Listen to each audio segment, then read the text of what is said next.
할렐루야. 예, 오늘도 말씀이 실제로 큐티 모임 가운데 오신 여러분들을 사랑하고 축복합니다. 자, 오늘은 형통함을 누리는 방법 예레미야서 22장 10절로 19절까지의 말씀을 함께 보도록 하겠습니다. 형통함을 누리는 방법 예레미야서 22장 10절로 19절입니다. 제가 대표해서 본문 말씀 읽도록 하겠습니다. 너희는 죽은 자를 위하여 울지 말며 그를 위하여 애통하지 말고 잡혀간 자를 위하여 슬피 울라. 그는 다시 돌아와 그 고국을 보지 못할 것임이라. 여호와께서 유다 왕 요시야의 아들 곧 그의 아버지 요시야를 이어 왕이 되었다가 이곳에서 나간 샬룸에 대하여 이와 같이 말씀하시니라. 그가 이곳으로 다시 돌아오지 못하고 잡혀간 곳에서 그가 거기서 죽으리니 이 땅을 다시 보지 못하리라. 불의로 그 집을 세우며 부정하게 그 다락방을 지으며 자기의 이웃을 고용하고 그의 품삯을 주지 아니한 자에게 화 있을진저 그가 이르기를 내가 나를 위하여 큰 집과 넓은 다락방을 지으리라 하고 자기를 위하여 창문을 만들고 그것에 백향목으로 입히고 붉은 빛으로 칠하도다. 내가 백향목을 많이 사용하여 왕이 될 수 있겠느냐? 내 아버지가 먹거나 마시지 아니하였으며 정의와 공의를 행하지 아니하였느냐? 그때 그가 형통하였었느니라. 그는 가난한 자와 궁핍한 자를 변호하고 형통하였나니 이것이 나를 알미 아니냐? 여호와의 말씀이니라. 그러나 내 두 눈과 마음은 탐욕과 무죄한 피를 흘림과 압박과 포악을 행하려 할 뿐이니라.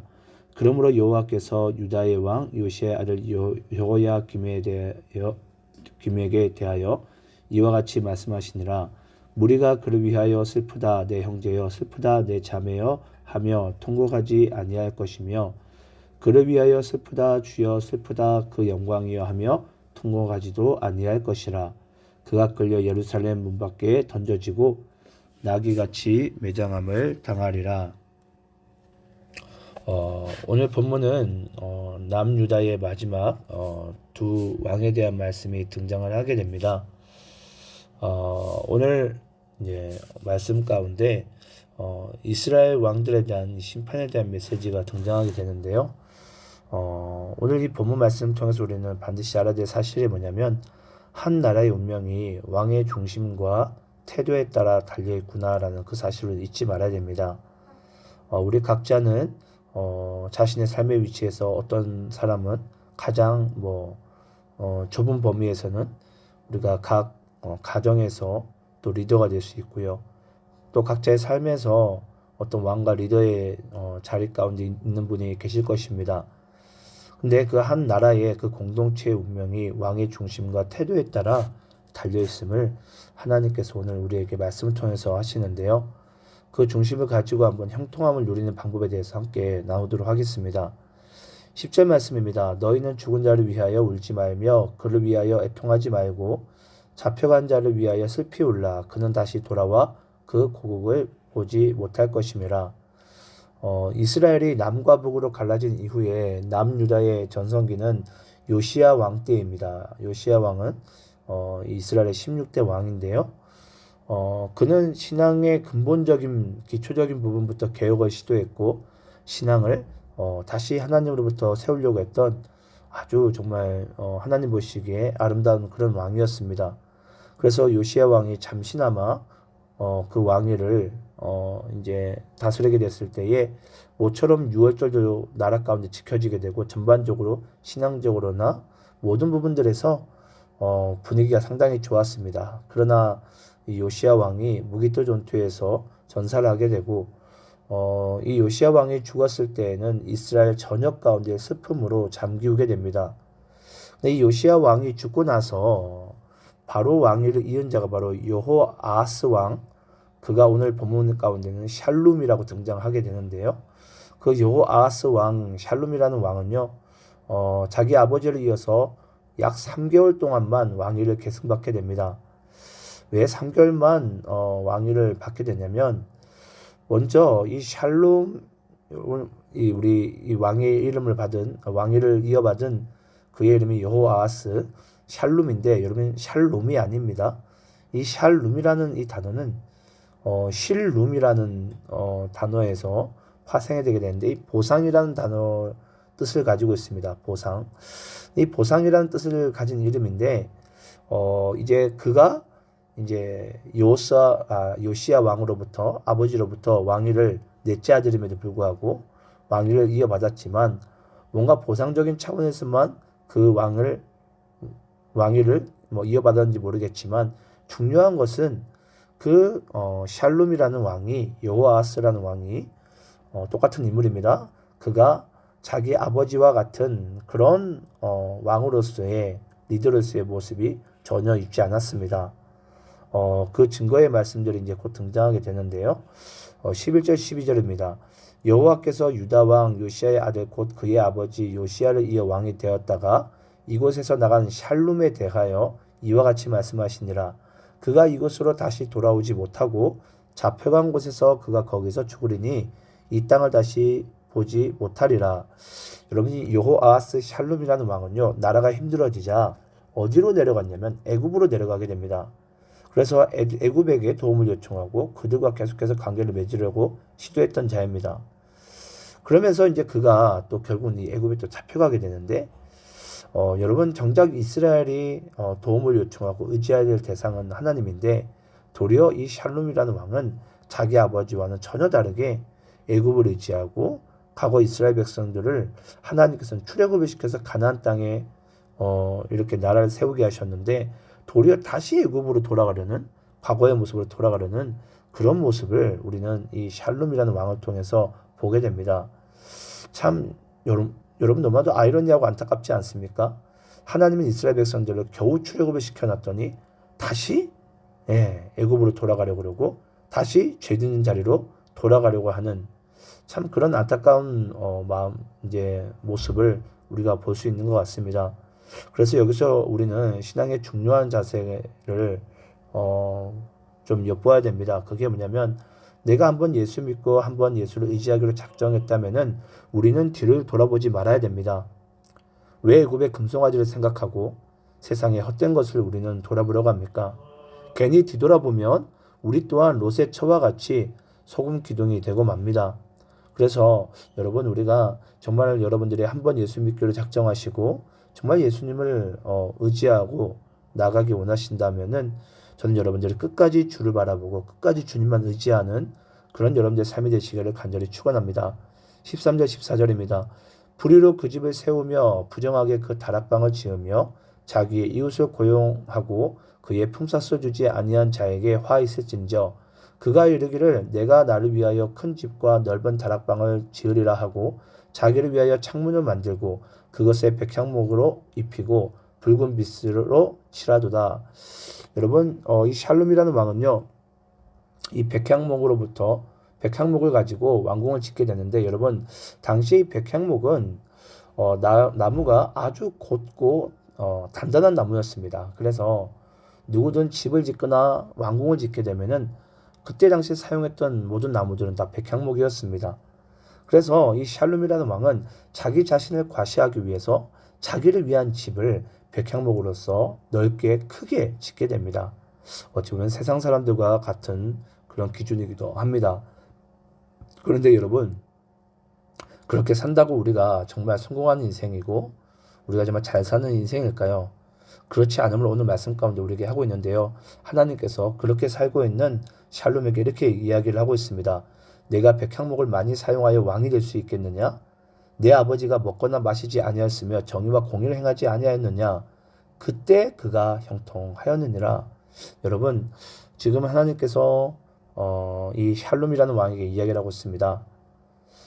네가 백향목으로서 왕을 짓고 배궁을 지으면서 네가 왕이 될 수 있겠느냐?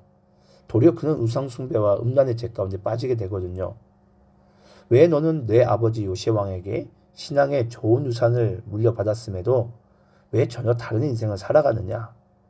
네가 백향목을 가지고 너를 위한 큰 집을 짓는다고 너의 왕권이 바뀌겠느냐? 내 아버지를 생각해 보아라. 그는 정의와 공의를 행하며 하나님 앞에서 형통하였느니라. 여러분 어떤 인생이 형통한 인생입니까? 내가 세상에서 안정적이고 크고 넓은 집을 짓는다고 형통한 인생이 되는 것이 아닙니다. 요셉은 감옥에 있을지라도 그의 인생은 형통하다 그랬습니다. 형들에게 모함을 받아 팔렸을지라도 애굽에 팔렸을지라도 형통한 인생이라고 하였습니다. 그래서 여러분 우리의 인생은 부와 명예를 얻는다고 형통한 인생이 되는 것이 아니고요. 도리어 그것은 멸망의 인생입니다. 도리어 정의와 공의를 행하며 하나님 앞에 형통한 인생이 되는 것이 진정한 하나님 아버지의 뜻인 줄 믿습니다. 그것이 16절의 말씀 가운데 자세하게 말씀하고 있는데요. 그는 가난한 자와 궁핍한 자를 변호하고 형통하였으나니 이것이 나를 알미 아니냐 여호와의 말씀이니라. 여러분 여기서 아주 중요한 단어가 등장하는데요. 저는 여러분들이 오늘 이 말씀을 꼭 잊지 마시길 간절히 원하는 것은 하나님께서 말씀하시는 진짜 형통한 인생은요. 나를 아는 것이 곧 형통합니다 라고 이야기를 하고 있습니다. 여러분 이것은요. 불가분의 관계입니다. 내가 하나님을 아는 것이요. 내 인생이 형통한 것입니다. 내가 하나님을 그리스도를 아는 것, 내가 하나님의 말씀과 그리스도를 또 내가 기도에 힘쓰는 것, 그것이 곧 하나님을 알아가는 것인데 그 하나님을 아는 것이 곧 형통함이라고 이야기를 하고 있습니다. 호세아서 6장 3절 말씀에 이런 말씀이 있습니다. 그러므로 우리가 여호와를 알자, 힘써 여호와를 알자. 그의 나타나심은 새벽빛같이 어김없나니 비와 같이 땅을 적시는 늦은 비와 같이 우리에게 임하시리라 하니라. 여러분 우리가 신앙생활하면서 절대 잊지 말아야 할 사실은 우리가 하나님을 아는 만큼 그 은혜를 누리며 살아갈 수 있습니다. 그래서 우리가 형통할 수 있는 것입니다. 그래서 우리는 아침마다 큐티를 통해 하나님을 알아가는 이 자리를 사모해야 되고요. 하나님을 아는 것이 결국은 내가 나를 모르기 때문에 하나님이 나를 나보다 더 잘 아시기 때문에 우리는 하나님을 아는 것에 더욱 힘쓸 때에 우리가 하나님을 아는 만큼 그 은혜를 누리며 살아가게 된 줄 믿습니다. 자, 그리고 17절부터 19절까지 말씀 읽고 마치겠습니다. 그러나 내 두 눈과 마음은 탐욕과 무죄한 피를 흘림과 압박과 포악을 행하려 할 뿐이니라. 그러므로 여호와께서 유다의 왕 요시의 아들 여호야김에 대하여 이와 같이 말씀하시니라. 무리가 그를 위하여 슬프다 내 형제여 슬프다 내 자매여 하며 통곡하지 아니할 것이며 그를 위하여 슬프다 주여 슬프다 그 영광이여 하며 통곡하지 아니할 것이라. 그가 끌려 예루살렘 문 밖에 던져지고 나귀같이 매장함을 당하리라. 여러분 결국은 이제 여호야김이 이제 왕이 아시겠지만은 그 아까 말씀드린 샬룸이 3개월만 왕위를 지키고 하나님의 뜻에 합당하게 행하지 아니하고 애굽에서 죽게 되고 바로 또 이어서 왕이 되는 것이 여호야김입니다.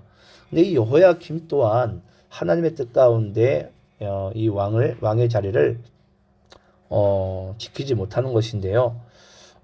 이 아까 말씀드린 샬룸은 애국과 화친을 맺은 인물이라면은 이 또 여호야김 왕은 또 친 바벨론 쪽의 이제 왕이었습니다.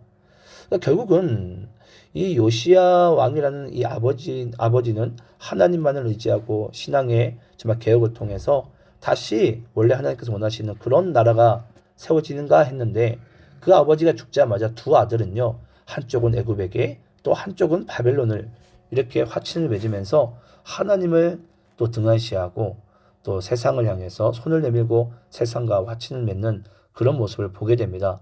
그래서 결국은 여러분 이 여호야김 또한 백향목을 가지고 자기 집을 짓고 넓은 또 그런 정말 자기를 과시하는 그런 인생을 살게 되지만 여러분 결국 그 여호야김 왕의 인생의 마지막 또한 여러분 예루살렘 문 밖에 던져지고 나귀같이 매장함을 당하리라.